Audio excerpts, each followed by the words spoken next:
నోరు మంచిదైతే ఊరు మంచిదవుతుంది అనేది ఒక నానుడి మనం రెగ్యులర్గా వింటూ ఉంటాం. కొన్ని సందర్భాల్లో అసంబద్ధ ప్రేలాపన అన్నది కొత్త సమస్యలకు దారితీస్తుంది, కొత్త సమస్యలను తెస్తుంది అన్న విషయానికి సంబంధించి ఈ మధ్యకాలంలో తెలంగాణలో జరుగుతున్న కొన్ని డిస్కషన్స్ వీటికి ఎగ్జాంపుల్స్గా మనం ఇప్పుడు చెప్పాల్సిన పరిస్థితి కనిపిస్తుంది. అందులోనూ రాజకీయాల్లో ఏది నిజం ఏది అబద్ధం అనే దానికన్నా ఎవరు ఎంత స్ట్రాంగ్గా చెప్పగలుగుతున్నారు, ఎవరు కాన్ఫిడెంట్గా చెప్పగలుగుతున్నారు అన్న విషయాన్ని బేస్ చేసుకొని చాలామంది నమ్మడము నమ్మకపోవడం అన్నది జరుగుతూ ఉంటుంది. కీలకంగా ఇక్కడ మనం చూడాల్సింది కేటీఆర్ స్టార్ట్ చేసిన ఒక డిస్కషన్, ఆ తర్వాత సీఎం రమేష్ చేసిన వ్యాఖ్యలు, ఈ రెండింటి మధ్యలో జరుగుతున్న ఏవైతే ప్రస్తావనలు ఉన్నాయో అవన్నీ ఇప్పుడు రాష్ట్రంలో ఒక రకంగా చెప్పాలంటే ఒక హాట్ టాపిక్గా మారిందని చెప్పాలి.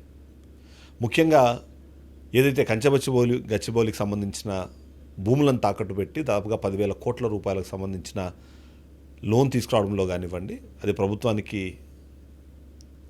తెప్పించడంలో కానివ్వండి కీలక పాత్ర పోషిస్తున్న ఒక ఎంపీ అంటూ గతంలో కేటీఆర్ వ్యాఖ్యలు చేయడం, తర్వాత ఆ ఎంపీ సీఎం రమేష్ అని చెప్పడం కానివ్వండి, ఆ తర్వాత జరిగిన పరిణామాలు ఇవన్నిటి నేపథ్యంలో 1,665 కోట్ల రూపాయలకు సంబంధించిన టెండరు ఆయనకు దక్కింది. దానికి కారణము అంతకుముందు రేవంత్ రెడ్డి ప్రభుత్వానికి బీజేపీ ఎంపీ అయ్యుండి చేసిన సహాయము, ఆ సహాయం చేసిన నేపథ్యంలోనే ఆయనకి టెండర్ దక్కింది అనే విధంగా చెప్పే ప్రయత్నం ఏదైతే చేశారో దాన్ని సమర్థవంతంగా తిప్పికొట్టేందుకు సీఎం రమేష్ కొన్ని వ్యాఖ్యలు చేస్తూనే అదే సందర్భంలో మరికొన్ని కాంట్రవర్సీస్కి ఆయన తెరదీసినట్టుగా మనకు అర్థమవుతుంది.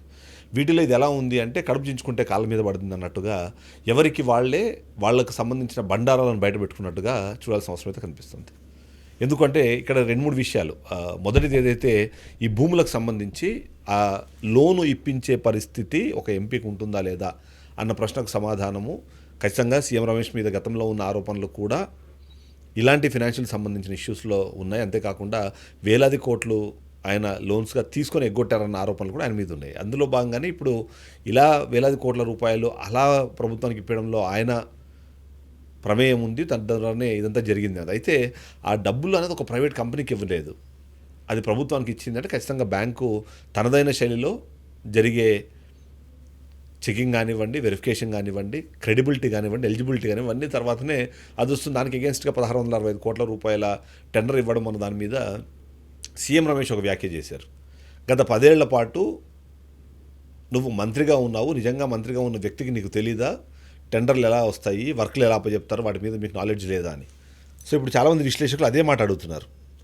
10 ఏళ్ల పాటు మంత్రిగా ఉన్న వ్యక్తి, ప్రభుత్వంలో కీలకమైన బాధ్యతలు చేసిన వ్యక్తి, సీఎం కుమారుడు, BRS party working president, Telangana రాష్ట్రంలో సెకండ్ స్ట్రాంగెస్ట్ లీడరు లేకపోతే పవర్ఫుల్ లీడర్గానో పడిన వ్యక్తికి నిజంగానే టెండర్ల వ్యవస్థ ఎలా జరుగుతుంది, టెండర్ల ప్రక్రియ ఎలా జరుగుతుందో తెలియదంటారా? సీఎం రమేష్ అడిగిన ప్రశ్నకు సమాధానం వాళ్ళు ఇంకో ప్రశ్నగా అడుగుతున్నారు. నిజంగా నాకు తెలియకుండానే ఆయన 10 ఏళ్ల పాటు మంత్రిగా చేశారా? నిజంగానే వచ్చే టెండర్లు, దక్కే టెండర్లు అన్నీ కూడా పూర్తి స్థాయిలో పారదర్శకంగా కాంపిటేటివ్ బిడ్డింగ్తోనే అవుతుందా, లేకపోతే ముందుగానే ఒకరు డిసైడ్ చేసి వాళ్ళకున్న ఎలిజిబిలిటీనే లేదా వాళ్ళకున్న ఏదైతే అర్హతలు ఉన్నాయో వాటిని ఎలిజిబిలిటీగా పెట్టి టెండర్లు ఎలా నడిపిస్తారన్న విషయం మనకు తెలియదు అంటారా? అది తెలియకుండానే ఆయన 10 ఏళ్ల పాటు మంత్రిగా చేశారా అంటే వాళ్ళ విమర్శకులు కూడా ప్రశ్నిస్తున్నారు. విశ్లేషకులు ఇంకాస్త ముందుకు వెళ్ళి గతంలో ఇక్కడ జరిగిన వర్కులు కానివ్వండి, తర్వాత వేరే రాష్ట్రాల్లో జరిగే వర్కులు కానివ్వండి ఎలా జరుగుతాయి, ముఖ్యంగా సౌత్ ఇండియాకి సంబంధించి ఈ ఆరోపణలు ఎప్పటికప్పుడు ఉండనే ఉంటాయి. అలాంటి సందర్భంలో ఇలాంటి డిస్కషన్ చేయడము అవసరమా అన్నది ఒక పాయింట్. ఇక ఋత్విక్ ప్రాజెక్ట్ సంబంధించి చూసినప్పుడు ఋత్విక్ ప్రాజెక్ట్ ఏం చిన్నది కాదు. కేవలం ఒక ముఖ్యమంత్రిని అడ్డంగా పెట్టుకొని వాళ్ళు ఒక టెండర్ దక్కించుకునేంత హీనస్థితిలో అయితే లేరు. వాళ్ళు ఇప్పటికే చాలా పెద్ద పెద్ద ప్రాజెక్టులు చేశారు. అందులో గతంలోనూ తెలంగాణలో చేశారు, ఆంధ్రప్రదేశ్లో చేశారు, వివిధ రాష్ట్రాల్లో చేశారు, హైడ్రోథర్మల్ ప్రాజెక్టులు చేశారు, రోడ్డు కన్స్ట్రక్షన్ ప్రాజెక్టులు చేశారు, డ్యామ్ కన్స్ట్రక్షన్ ప్రాజెక్టులు చేశారు. ఇలాంటి రోడ్డు కూడా ఆల్రెడీ ఇంతకుముందు చేసిన నేపథ్యంలో వాళ్ళకి ఎలిజిబిలిటీ ఉంది కాబట్టి వాళ్ళకి ఇప్పుడు వచ్చి ఉండొచ్చు. అందులో ముఖ్యంగా హైదరాబాద్, తెలంగాణ లాంటి ప్రాంతంలో చూస్తే ఎల్ఎన్టీనో, ఎంఈఐఎల్ ఇలాంటి పెద్ద పెద్ద కంపెనీలని తీటుగా తట్టుకొని మరి తీసుకోవడంలో వాళ్ళకి సంబంధించి కూడా అది ఖచ్చితంగా క్రెడిబిలిటీ అనేది ఉంటుంది. దాని మీద ఇలాంటి వ్యాఖ్యలు చేయడం కానీ అదే సందర్భంలో సీఎం రమేష్ దాని మీద ఆరోపణలకు సమాధానం చెప్పకుండా ఆ విషయానికి సంబంధించిన మాటల కన్నా ఎక్కువగా ఇన్నేళ్ల పాటు 10 ఏళ్ల పాటు నేను నీకు ఎక్కడెక్కడ సహాయపడ్డాను, ఎలా సహాయపడ్డాను నీకు తెలియదు అన్న విషయం కానివ్వండి, బీఆర్ఎస్ పార్టీని బీజేపీ పార్టీలో విలీనం చేయడానికి నువ్వు నా దగ్గరకు వచ్చావని కానివ్వండి, ఇలాంటి మాటలు మాట్లాడడం ద్వారా ఏం సమాధానం చెప్పారు మీరు అన్న ఒక ప్రశ్న కూడా అందరూ వేసుకోవాలని అడుగుతున్నారు. ఎందుకంటే సో పార్టీల విలీనానికి సంబంధించిన ప్రక్రియలు జరిగేది ఇలాంటి ఎంపీల ఇళ్లల్లోనూ పార్టీలతో సన్నిహిత్యంగా ఉండే నాయకులతోనే జరుగుతాయా, అవి అలానే జరుగుతున్నాయా అన్న ఒక ప్రశ్న ఇప్పుడు వాళ్ళు సమాధానం చెప్పాలి. రెండోది, ఒక నేతకు సంబంధించిన బెయిల్ విషయం పైన కూడా నాతో మాట్లాడే ప్రయత్నం చేశారు అంటే నిజంగానే నాయకులు బెయిల్ ఇప్పించేస్తున్నారా? మన న్యాయ వ్యవస్థ అంతా బలహీనంగా ఉందా? ఒక నాయకుడో లేకపోతే ఒక పార్టీనో చెప్తే బెయిల్ ఇచ్చేసేంతనో లేకపోతే అరెస్ట్ చేసేంత స్థాయిలో ఇవాళ న్యాయ వ్యవస్థ ఉంది అనే విధంగా మీరు కించపరుస్తూ మాట్లాడారన్న ప్రశ్నకు సమాధానం చెప్పాల్సిన బాధ్యత మళ్ళీ సీఎం రమేష్కి వస్తుంది.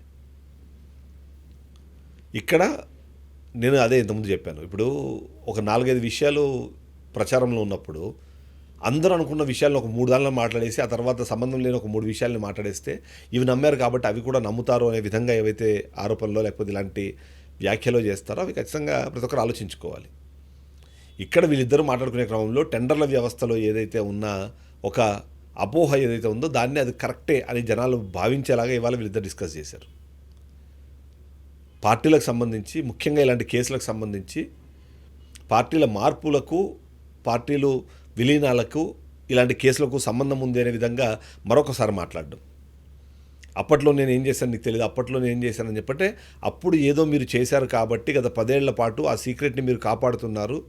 ఆ తప్పిదం ఏదైతే జరిగిందో దాంట్లో మీరు కూడా భాగస్వామ్యులు అనే విషయాన్ని చెప్పకనే చెప్పినట్టు కదా. అది కేటీఆర్ మాట్లాడినా, సీఎం రమేష్ మాట్లాడినా, ఇంకో నాయకుడు మాట్లాడినా మీరు ఏం చెప్పాలనుకుంటున్నారంటే ఫైనల్గా తప్పులు జరుగుతున్నాయి, ఆ తప్పులు మాకు ఆల్రెడీ తెలుసు, మేము ఒకరితో ఒకరు సన్నిహితంగా ఉన్నంత వరకు ఆ తప్పుల్ని బయట పెట్టుకోము, ఆ నేరాలను ఎవరికి తెలియనివ్వము. కానీ ఒక్కసారి మా ఇద్దరి మధ్యలో విభేదాలు వస్తే మాత్రం ఒకరినొకరిని అంటే మేము కరెక్ట్ అని చెప్పే క్రమంలో ఎదుటి వాళ్ళ తప్పులను ఎత్తి చూపుతూ మీరు కూడా అందులో భాగస్వాములు అనే విషయాన్ని చెప్పే ప్రయత్నం చేస్తున్నారు. ఈ విషయం పైన ఖచ్చితంగా ఆలోచించుకోవాల్సిందే. మీరు మాట్లాడుతున్న మాటలు, మీరు చేస్తున్న వ్యాఖ్యలు, చెబుతానంటున్న నిజాలు, ఇప్పటిదాకా చెప్పారనుకునేలా మాట్లాడుతున్న అసత్యాలు, ఇవన్నీ చేర్చి మీకున్న ఆ రాజకీయ చతురతని ఇవాళ ఒక బలహీనతగా జనాలు మాట్లాడుకునే పరిస్థితికి దిగజారిపోవడం మంచిది కాదన్నదే విశ్లేషకులు చాలామంది చెప్తున్నారు. అందులో భాగంగానే ఇప్పుడు వీళ్ళు చేస్తున్న వ్యాఖ్యలు ఏంటి, పార్టీల విలీనాలకు సంబంధించి, బెయిల్లకు సంబంధించి, కేసులకు సంబంధించి, టెండర్ల ప్రక్రియలకు సంబంధించి, రాష్ట్రాలకు సంబంధించిన ఏదైతే గతంలో జరిగిన ఉద్యమాలకు సంబంధించి అక్కడ వాళ్ళ పార్టిసిపేషన్ సంబంధించి ఇలాంటి విషయాలన్నీ మీరు మాట్లాడుకుంటూ ఏం చేస్తున్నారు? ఫైనల్గా మేమందరము తాను ముక్కలే, ఆ తప్పులు చేసినప్పుడు కలిసే చేశాము, ఇప్పుడు ఆయన నన్ను ఒక మాట అన్నాడు కాబట్టి నేను 2 మాటలు అంటున్నాను, ఆయన నన్ను పర్సనల్గా టార్గెట్ చేశారు కాబట్టి నేను అతన్ని పర్సనల్గా టార్గెట్ చేస్తున్నాను అనే విధంగా మాట్లాడడం ద్వారా ఏదైతే ఈ రాజకీయ వ్యవస్థ మీద ప్రజల్లో ఇప్పటికే సన్నగిల్లుతున్న ఆ నమ్మకం ఏదైతే ఉందో అది మరింత దిగజారే అవకాశం ఉంది. కాబట్టి కనీసం నాయకులు మాట్లాడేటప్పుడు కానివ్వండి, ఇలాంటి వ్యాఖ్యలు చేసేటప్పుడు కొద్దిగా గొప్ప ఆలోచించుకొని చేస్తే బాగుంటుందన్నది మాత్రమే నా సలహా. Thank you.